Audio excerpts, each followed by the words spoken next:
ഞാൻ എന്താണ് എന്ന ചിന്തയിൽ നിന്നും മോചിതനാകുക. അപ്പോൾ നിങ്ങൾക്ക് പ്രതീക്ഷിക്കുന്നതിലുമധികം പ്രവർത്തിക്കാനാകും. നല്ലൊരു സമയം വരുന്നതും കാത്തിരിക്കരുത്. ഏറ്റവും അനുയോജ്യമായ സമയം എന്നൊന്നില്ല. നിങ്ങൾക്ക് എന്തെങ്കിലും ചെയ്യാൻ തോന്നുന്നുവെങ്കിൽ അത് ഇപ്പോൾ തന്നെ ചെയ്യുക. ആകാശം പോലെയാണ് ചില സ്വപ്നങ്ങൾ. കാണാൻ സാധിക്കുമെങ്കിലും എത്തിപ്പിടിക്കാൻ അത്ര എളുപ്പമല്ല. അഗാധമായ സ്നേഹം കൊണ്ടും സ്വന്തമാണെന്ന തോന്നൽ കൊണ്ടും നമ്മൾ ചെയ്യുന്ന പല കാര്യങ്ങളും മറ്റുള്ളവർക്ക് ഒരുപക്ഷെ ശല്യമായിരിക്കാം. വിജയം സന്തോഷത്തിന്റെ താക്കോലല്ല, സന്തോഷമാണ് വിജയത്തിന്റെ താക്കോൽ. നിങ്ങൾ കാണുന്ന സ്വപ്നങ്ങൾ സാക്ഷാത്കരിക്കാൻ സമയമെടുക്കുന്നതിനാൽ ഒരിക്കലും അത് ഉപേക്ഷിക്കരുത്. സ്വപ്നം കാണാൻ നിങ്ങൾക്ക് സാധിക്കുന്നുണ്ടെങ്കിൽ അത് നേടുവാനും സാധിക്കും. കഴിഞ്ഞുപോയ ദിനങ്ങളെല്ലാം നല്ലതായിരുന്നു എന്ന് ചിന്തിക്കാൻ കഴിയുന്നുണ്ടെങ്കിൽ കൈവിട്ടു പോയതൊക്കെ നഷ്ടങ്ങളായിരുന്നു എന്ന് ചിന്തിക്കാതെ ജീവിക്കാൻ കഴിയുമെങ്കിൽ അവിടെയാണ് നമ്മുടെ ജീവിതം. നിങ്ങളുടെ മനസ്സിന്റെ മുൻവാതിലും പിൻവാതിലും തുറന്നിടുക. ചിന്തകൾ കടന്നു വരുന്നത് പോലെ കടന്നു പോകാനും അനുവാദം നൽകുക. നിങ്ങളുടെ ചിന്തകളിൽ ശ്രദ്ധ കേന്ദ്രീകരിക്കുക. അവ പ്രവർത്തനങ്ങളുടെ തുടക്കമാണ്. ഒറ്റയ്ക്ക് നടക്കാൻ പഠിക്കുക.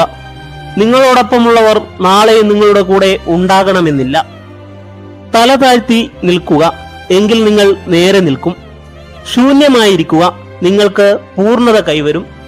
ക്ഷീണിച്ചിരിക്കുക, നിങ്ങൾക്ക് ഉന്മേഷം ലഭിക്കും. നാം എല്ലാവരും മറ്റുള്ളവരെക്കാൾ നമ്മെ തന്നെ സ്നേഹിക്കുന്നു. എന്നാൽ നമ്മുടെ അഭിപ്രായത്തെക്കാൾ അവരുടെ അഭിപ്രായത്തിന് കൂടുതൽ പ്രാധാന്യം കൊടുക്കുന്നു. ചെയ്യേണ്ടതെല്ലാം ആത്മാർത്ഥതയോടെ ചെയ്യുക. ഒന്നും പ്രതീക്ഷിക്കാതെ ഇരിക്കുക. ജീവിതത്തിൽ നിരാശകരാകേണ്ടി വരില്ല.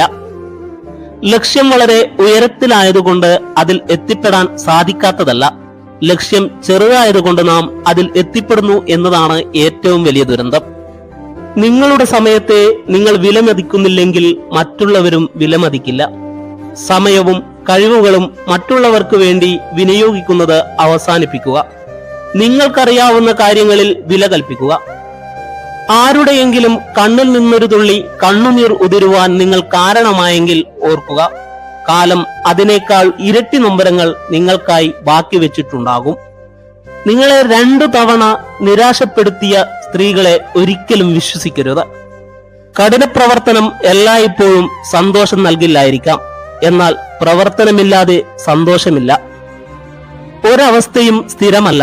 ജീവിതത്തിൽ എല്ലാ വഴികളും അടഞ്ഞെന്ന് വിശ്വസിക്കുമ്പോഴും രക്ഷപ്പെടാൻ ഒരു വഴി നമ്മെ തേടി എത്താതിരിക്കില്ല. ഏറ്റവും ഭാരം കൂടിയതും എന്നാൽ ഒട്ടും വിലയില്ലാത്തതുമായ ഒന്നേ ഉള്ളൂ ഈ ഭൂമിയിൽ. അത് സങ്കടങ്ങളാണ്. ഒരു പുഞ്ചിരിയിൽ തീരുന്ന പിണക്കങ്ങളും, ഒരു വാക്കിൽ തീരുന്ന പരിഭവങ്ങളും, ഒരു നോട്ടത്തിൽ അലിയുന്ന സങ്കടങ്ങളും മാത്രമേ സ്നേഹമുള്ള മനസ്സുകൾക്കിടയിൽ ഉണ്ടാവുകയുള്ളൂ. ചില വാക്കുകളുടെ പ്രത്യേകതയാണത്. പറഞ്ഞവർ മറന്നുപോയാലും കേട്ടവർ അതൊരിക്കലും മറക്കില്ല. നിരാശയുടെ ആഴം കുറയ്ക്കാൻ ഏറ്റവും നല്ല മാർഗം പ്രതീക്ഷയുടെ ഉയരം കുറയ്ക്കുക എന്നതാണ്. നമ്മുടെ ആഗ്രഹങ്ങളെല്ലാം സാധിക്കാതെ വരുമ്പോൾ വിഷമിക്കരുത്. ആഗ്രഹിക്കാൻ പോലും അവകാശമില്ലാത്ത ഒരുപാട് പേര് ഈ ഭൂമിയിലുണ്ട്. ആത്മാഭിമാനം വ്രണപ്പെടുമ്പോൾ പ്രതികരിക്കാൻ മറന്നുപോകരുത്. നിങ്ങളുടെ കണ്ണീരിന്റെ വിലയറിയാത്തവർക്ക് വേണ്ടി ഒരിക്കലും നിങ്ങൾ കരയരുത്. നാം തന്നെ നമ്മെ കരുണയോടെ തലോടിയാൽ മാത്രമേ നമ്മുടെ സങ്കടങ്ങളും മുറിവുകളും ഉണങ്ങുകയുള്ളൂ. ഒരാളുടെ വിശ്വാസം നേടിയെടുക്കാൻ എളുപ്പമാണ്, എന്നാൽ അത് നിലനിർത്തുക എന്നതാണ് പ്രയാസം. കുറ്റം പറയാൻ കിട്ടുന്ന അവസരങ്ങൾ ചിലർ പാഴാക്കാറില്ല. എന്നാൽ ഗുണം പറയാൻ അവർ ഒട്ടും മെനക്കെടാറുമില്ല. കേൾക്കാൻ താല്പര്യമില്ലാത്തവരോട് വിശദീകരിക്കാൻ നിൽക്കരുത്. അവർക്ക് വേണ്ട നിങ്ങളെപ്പോലെയല്ല, നിങ്ങൾക്ക് വേണ്ട നിങ്ങളെപ്പോലെയാവുക. സ്വന്തം സത്വം കാത്തു സൂക്ഷിക്കുക. ആവർത്തിക്കപ്പെടുന്ന അവഗണന അവരുടെ മനസ്സിൽ നമ്മുടെ സ്ഥാനം പൂജ്യമായി കഴിഞ്ഞു എന്നതിന്റെ ലക്ഷണമാണ്. ഇനി അവരിലേക്ക് തിരിഞ്ഞു നോക്കി നിൽക്കേണ്ടതില്ല. നിങ്ങൾ എന്ത് നൽകിയാലും അത് അതിനേക്കാൾ ഒരു പിടി കൂടുതലായി നിങ്ങൾക്ക് തിരിച്ചു കിട്ടും. അതാണ് പ്രപഞ്ച സത്യം. ഒരാളുടെ പുഞ്ചിരിക്ക് നിങ്ങൾ കാരണമാവുക എന്നത് ഒരു ഭാഗ്യവും പുണ്യവുമാണ്. മറ്റുള്ളവർ എന്തു വേണമെങ്കിലും പറഞ്ഞോട്ടെ, നമ്മൾ നമ്മൾക്ക് വേണ്ടി ജീവിക്കുക, നമ്മളായി നിൽക്കുക. നിശബ്ദനായ ഒരാൾ വിഡ്ഢിയാണെന്ന് കരുതരുത്. സംസാരിക്കുന്നവരെക്കാൾ ബുദ്ധിമാനാണ് ശ്രദ്ധയോടെ കേൾക്കുന്നവൻ. പഠിച്ചതെല്ലാം ഓർത്തുവെക്കാനായാൽ പരീക്ഷയിൽ വിജയിക്കാനാവും. അനുഭവിച്ചത് പലതും മറക്കാനായാൽ ജീവിതത്തിൽ വിജയിക്കാനാവും.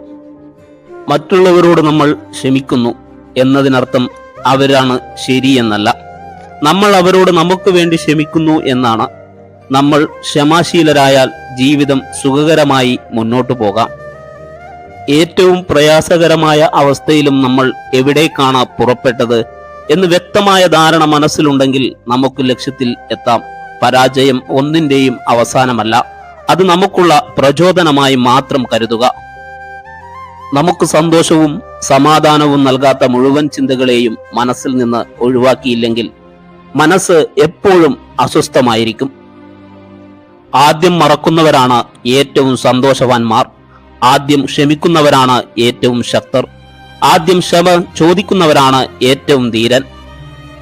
ആരിൽ നിന്നും എപ്പോൾ വേണമെങ്കിലും ഉപദേശങ്ങൾ സ്വീകരിക്കാം, പക്ഷേ അവസാന തീരുമാനം നമ്മുടേതായിരിക്കണം. ഒരു അവസ്ഥയും സ്ഥിരമല്ല. ജീവിതത്തിൽ എല്ലാ വഴികളും അടഞ്ഞെന്ന് വിശ്വസിക്കുമ്പോഴും രക്ഷപ്പെടാൻ ഒരു വഴി നമ്മെ തേടി എത്താതിരിക്കില്ല. മരണം ജീവിതത്തിലെ ഏറ്റവും വലിയ നഷ്ടമല്ല. നമ്മൾ ജീവിച്ചിരിക്കുമ്പോൾ തന്നെ നമ്മുടെ ആഗ്രഹങ്ങളും ലക്ഷ്യങ്ങളും മരിക്കുന്നതാണ് ഏറ്റവും വലിയ നഷ്ടം. മാതാപിതാക്കൾക്ക് കുട്ടികൾക്ക് നൽകാൻ കഴിയുന്ന ഏറ്റവും വലിയ സമ്മാനം ഭാവിയിൽ അവർ ആരായിത്തീരണമെന്നുള്ള സ്വാതന്ത്ര്യമാണ്. ഒരു ഓക്ക് മരത്തെ അങ്ങനെ തന്നെ വളരാൻ അനുവദിക്കുക. അതിനെ ഒരു ആപ്പിൾ മരമാക്കാൻ നിർബന്ധിക്കുന്നത് മണ്ടത്തരമാണ്. എത്ര വലിയ പ്രതികൂല സാഹചര്യത്തിൽ ആണെങ്കിലും ഒരിക്കലും മടുത്ത് പിന്മാറരുത്. ജീവിതമൊരു പോർക്കളവും നമ്മൾ അതിലെ പോരാളികളുമാണ്. സൈക്കോളജി പറയുന്നു, നിങ്ങൾ സ്നേഹിക്കുന്ന വ്യക്തിക്ക് നിങ്ങളെ തിരിച്ചും ഇഷ്ടമുണ്ടോ എന്നറിയാൻ അവർ നിങ്ങളോട് പെരുമാറുന്ന രീതി ശ്രദ്ധിച്ചാൽ മാത്രം മതിയെന്ന്. അകലം ഒരിക്കലും സ്നേഹബന്ധങ്ങളിൽ വിള്ളലുകൾ സൃഷ്ടിക്കില്ല. പരസ്പരം ഉടലെടുക്കുന്ന സംശയങ്ങളും വിശ്വാസക്കുറവും ആയിരിക്കും ബന്ധങ്ങളുടെ കണ്ണിയകറ്റുക. നിരാശയുടെ ആഴം കുറയ്ക്കാൻ ഏറ്റവും നല്ല മാർഗം പ്രതീക്ഷയുടെ ഉയരം കുറയ്ക്കുക എന്നതാണ്. നമ്മുടെ ആഗ്രഹങ്ങളെല്ലാം സാധിക്കാതെ വരുമ്പോൾ വിഷമിക്കരുത്. ആഗ്രഹിക്കാൻ പോലും അവകാശമില്ലാത്ത ഒരുപാട് പേര് ഈ ഭൂമിയിലുണ്ട്. ഒരു പുഞ്ചിരിയിൽ തീരുന്ന പിണക്കങ്ങളും ഒരു വാക്കിൽ തീരുന്ന പരിഭവങ്ങളും ഒരു നോട്ടത്തിൽ അലിയുന്ന സങ്കടങ്ങളും മാത്രമേ സ്നേഹമുള്ള മനസ്സുകൾക്കിടയിൽ ഉണ്ടാവുകയുള്ളൂ. ഏറ്റവും ഭാരം കൂടിയതും എന്നാൽ ഒട്ടും വിലയില്ലാത്തതുമായ ഒന്നേ ഉള്ളൂ ഈ ഭൂമിയിൽ, അത് സങ്കടങ്ങളാണ്. ആത്മാഭിമാനം വ്രണപ്പെടുമ്പോൾ പ്രതികരിക്കാൻ മറന്നു പോകരുത്.